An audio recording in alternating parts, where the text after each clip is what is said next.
Hey folks, this is Rhykker with a Diablo 4 guide on how to level up as fast as possible in the new season in Diablo 4. And I mean, most of this applies as well to non-season. In this video, we're going to cover the builds you want to use, the techniques you want to use, the gear you want to go for, the strategies you want to use, what activities in-game you're going to go for, all to maximize how efficiently you can level up in order to reduce the amount of time you spend doing so. We're going to focus on leveling from 1 to 50, but we'll also touch upon the 50 plus experience. So the first thing you'll want to do is find a leveling build guide to follow. A leveling build guide will cover levels 1 to 50. Once you hit level 50, then you can transition to an endgame build. But the best builds before level 50 are not always going to be the best builds after level 50, and around level 50 it's still relatively cheap to respec. So I go to maxroll.gg for all my build needs, but I'll give you my recommendations on the best builds for leveling for every class. Now the number one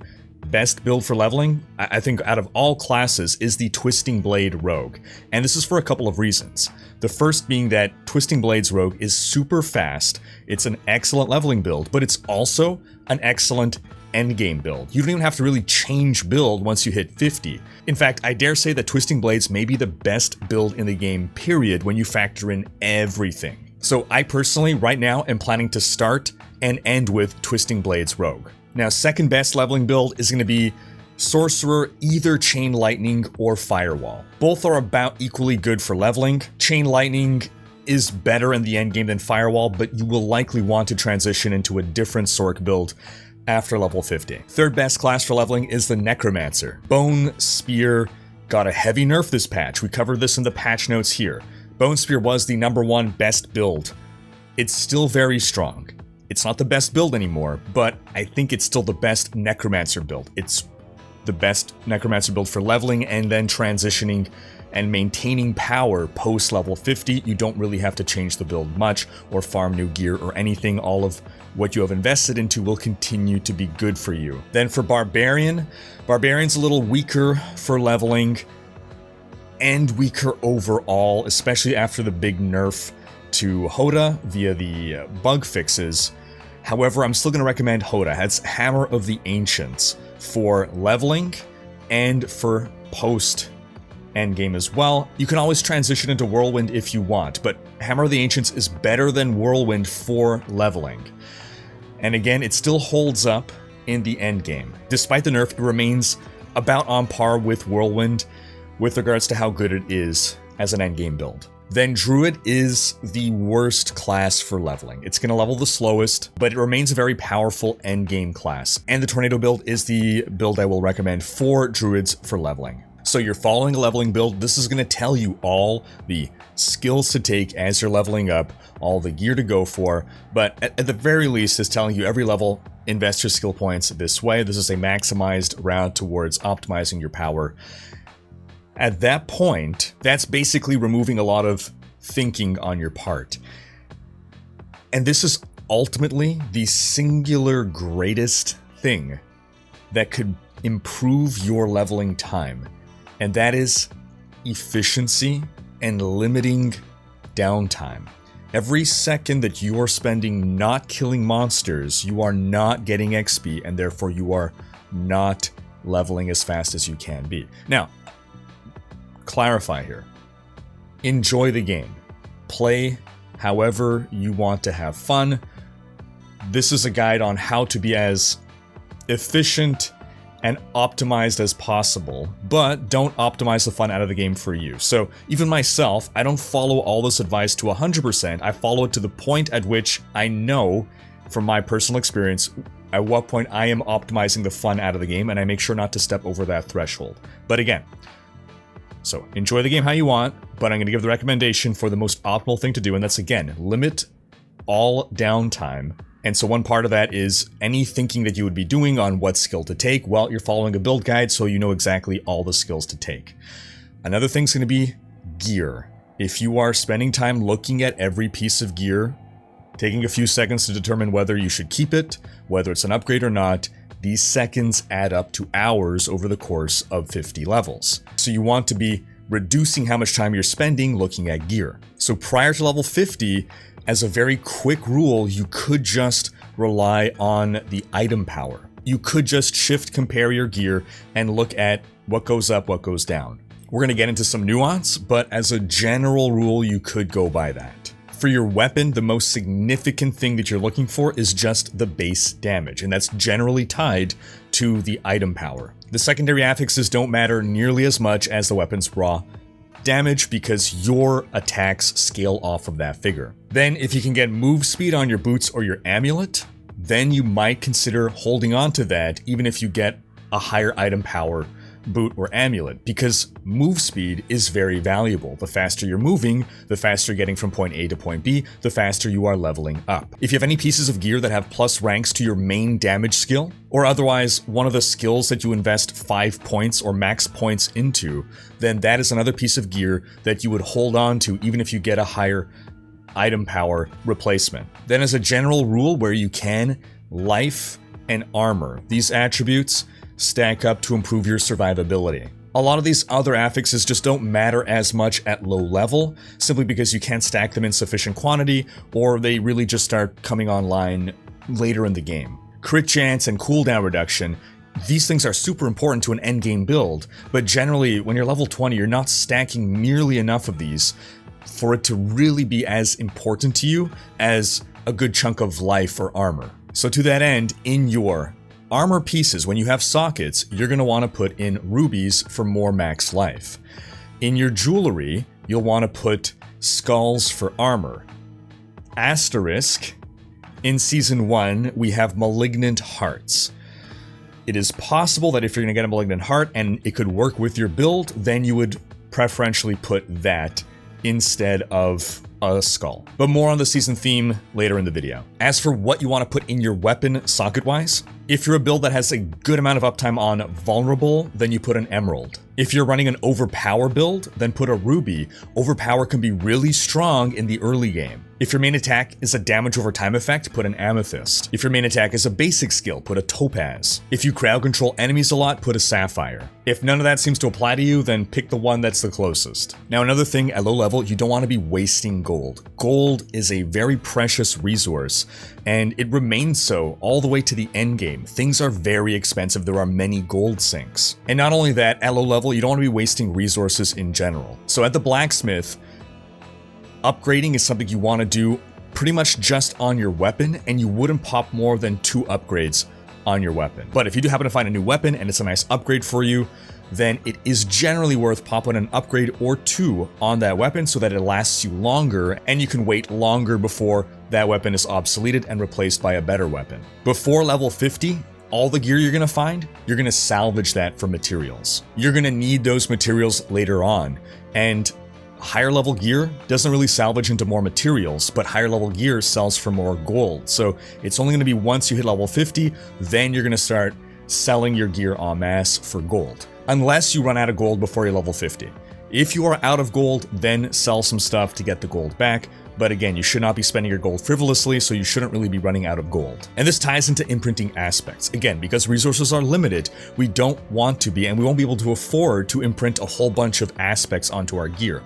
But pretty much every leveling build has at least one, and ideally one really good aspect that you can get from the Codex of Wisdom to imprint onto a piece of gear. So you're going to want to go do whatever dungeon you need to do to unlock that aspect, and then you're going to imprint it onto your amulet. Why your amulet? Because it's going to give you a 50% additional buff to that effect. Any aspect, if imprinted onto an amulet, has 50% more effect, and if imprinted onto a two-handed weapon, has 100% more effect.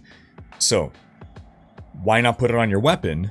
Well, you're replacing your weapon often, whereas your amulet, you can hold on to that same amulet until level 50. It's not a big deal. You're not going to suffer because you're not swapping out your level 25 amulet for a level 40 amulet. That said, if you are a melee rogue, you can instead imprint onto your ranged weapon. It's a two-handed weapon, and therefore you're going to benefit from 100% the effect, and you're not going to need to replace that weapon for the rest of your leveling journey. Similarly, if you're a barbarian and you can sacrifice one of your two-handers, you can do the same thing there. But for every other class, and every other build, you're going to put it on your amulet. And that's pretty much all you need to worry about gear-wise. Fussing over other modifiers here and there, it's all time that, yes, you might be able to further optimize your setup by a few percentage points, but in the amount of time that you have spent doing that optimization, you could have gained another level or two and then ended up being further ahead of yourself. When you're low level, you're getting gear so fast that you're replacing your gear. Your gear is getting obsoleted, that it's just not worth investing so much time into thinking about this piece of gear that you're going to hold on to for another 15 minutes. And that leads us into what we're actually going to be doing. We have a build, we have a plan for how to handle gear, but what are we actually doing to play the game? So first off, World Tier 1 is more efficient than World Tier 2. It's not as fun, but it's more efficient. There may be times when you have power spikes where you're killing stuff just as fast on World Tier 2, in which case you could go to World Tier 2, but as a general rule for everyone, World Tier 1 will be more efficient. Then, in general, group play is more efficient than solo play. Now, early in D4's life, a lot of the best XP runs were running specific dungeons over and over and over, using different tricks. A lot of those have been nerfed. Is it possible that technically the fastest way to level up will remain running some dungeon over and over and over again?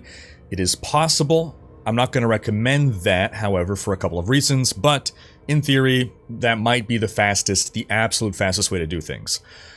The methodology that I'm going to recommend for now is efficient bounty farming, and I'll explain why. Strongholds were looking really good as something to grind in order to level up, and that was because strongholds are 3 levels higher than you, and you get a 25% XP buff for fighting enemies 3 levels higher than you.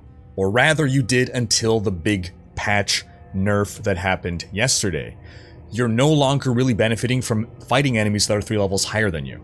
So, in my opinion, strongholds are now out of the picture. Bounty XP has been buffed, and one thing that's going to be important to do at the start of a season is Renown. Do be sure to have checked out my guide on how to prepare for Season 1, because it's going to tell you how to do everything you can possibly do to buff yourself before Season 1 starts, and to start with as much progress as you can possibly start before Season 1. It's not too late to follow this information. But if you do all that, you're going to start Season 1 with 2 of your Renown tiers already completed, and halfway through your 3rd tier. Your 3rd tier in each zone is giving you 1 skill point. That's 5 extra skill points that you can get with relative ease.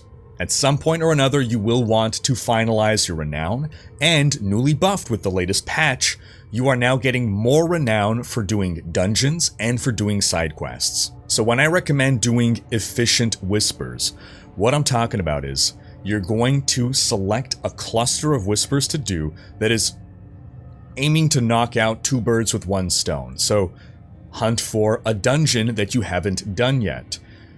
Dungeons are often whispers, so you're going to get the Renown for doing the dungeon, you're going to get the Codex power as well, and you're going to ideally have some other whispers in the area around the dungeon. Generally, when you have a whisper that's a dungeon, there tends to be other whispers in the area, so on your way to that dungeon, you're maybe knocking out another whisper. Sometimes as well, you get to do an event. Sometimes the events are whispers, or the whispers are do an event in this area.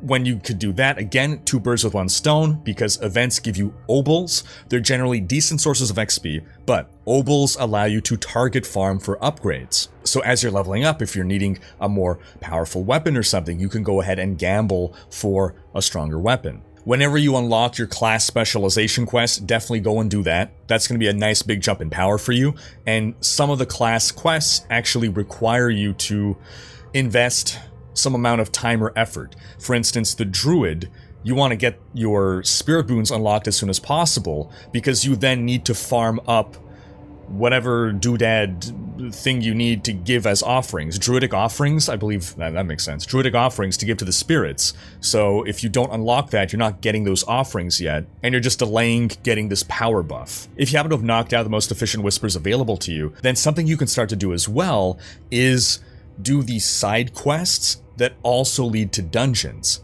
And this map over here was posted by Redditor Tesday, and it shows you the location of every quest that has a dungeon tied to it. So again, two birds with one stone. You are doing the renown completion for a side quest and a dungeon. Getting to renown tier 5 is not super pressing, but it is 20 Paragon points. That's 4 levels, that's 5 levels worth of Paragon points. You're going to want to do it sooner or later. And if you happen to unlock a Codex power while running one of these quests, now that means you don't have to run it again in the future if you happen to need that Codex power. Also, pay attention to your health potion. Whenever you can upgrade it, do go upgrade it. And especially low level, when you see Gallow Wine, you see this a lot as a resource that you can collect in Act 1. Pick that up because you need that to upgrade your potions. Now, once you hit level 50, that's when you want to swap to an end game build. Again, Maxwell.gg has a wide selection there for you. At level 50, that's when your tactics stop. You're going to do Whispers only if you don't have access to Nightmare Dungeons. Whispers are a source of getting you Nightmare Dungeon sigils. But number one priority is, if Helltide is up, go do Helltide. Helltide is a source of important materials. You will need these materials to craft and enhance your gear. If a world boss is up, go do the world boss. Again, they're a source of important crafting materials. If you ignore these things now, you're just going to bottleneck yourself later on. Then again, if you don't have any Nightmare Dungeon keys, Nightmare Dungeon sigils, then do bounties, whispers, until you get one. Then you want to be doing Nightmare Dungeons. Nightmare Dungeons will be a very good source of XP, items, and, most importantly, arguably, also your glyphs. Glyphs are inserted into Paragon boards, and you can only level up glyphs via Nightmare Dungeons, and these form a very, very important part of your power. What we tended to see early on in the life of D4, people were doing all these stupid exploit runs for leveling up, which was not taking them into Nightmare Dungeons, right? They were doing some non-Nightmare Dungeon run over and over and over until level 80, and then they had no glyphs. And they're like, oh, why am I so weak? Well, because you're skipping half the game and you're not getting all this power that will be helping you to kill things. So at this point, with the rebalances the devs have done, Nightmare Dungeons really are the main end of the funnel that the game is driving you towards. And while the previous advice was to do Nightmare Dungeons in which the enemies are 3 levels higher than you, at this point, because of the nerf to how XP is gained, there's no more benefit to doing that. So do Nightmare Dungeons with enemies that are the same level as you, not lower, same level as you, or if you can bump it up one without sacrificing any efficiency. If it takes you just as long to kill monsters 1 level higher than you, then you can go 1 level higher. And then you can keep crawling forward that way. 2 levels higher than you, you're not slowing down, keep going. 3 levels higher, you're not slowing down, keep going. But only if you are not slowing down. Also, once you're at level 50 plus, you're going to want to have an elixir on at all time. You could use elixirs before level 50, but it's early season, a little harder to sustain elixirs. I would hold off for level 50 and then be slamming elixirs nonstop. Always have an elixir running. It doesn't matter what elixir, every elixir gives you 5% more XP. And again, post level 50, this is when you are now going to be selling all the rare items you find that you're not going to be using. At this point, you do want to start paying attention to exactly what gear you're going to need. Look at the build guide. The build guide will say, keep an eye out for XYZ type of item, type of affix. I like to sell rares and salvage legendaries. If you get uniques you don't need, those actually sell for quite a bit. And that's basically my plan for Season 1. Now, there's also the X factor of the season theme. Season themes are not new to the genre. What we've observed from other games is that sometimes the season theme is not worth engaging with at low level, it just slows you down. Sometimes, however, the season theme is very important and it can make you level up faster, or so either it could be a great source of XP. We do know that there are malignant tunnels that exist. It's not clear how much XP you get for doing them right now until we actually experience it. It could also be that the items that you get, the malignant hearts, you might be able to get some that are really powerful for your build and will allow you to thus kill enemies faster and thus progress through the game faster and thus level up faster. So that's something that I can't quite comment on other than keep an eye out. If there is some leveling method that is going to involve this theme, I'll try to get a video out as soon as possible once a strategy is nailed down. But otherwise, that's going to wrap up this video. I do encourage you to check out my beginner's guide if you haven't seen that. Tons of tips in there, and stay tuned for more guides as well. Thanks for watching. Special thanks to my Twitch, Patreon, and YouTube supporters for making these videos possible. If you enjoyed this video, please share it, check out these other videos, and subscribe to join Rhykker's Raiders for more Diablo content.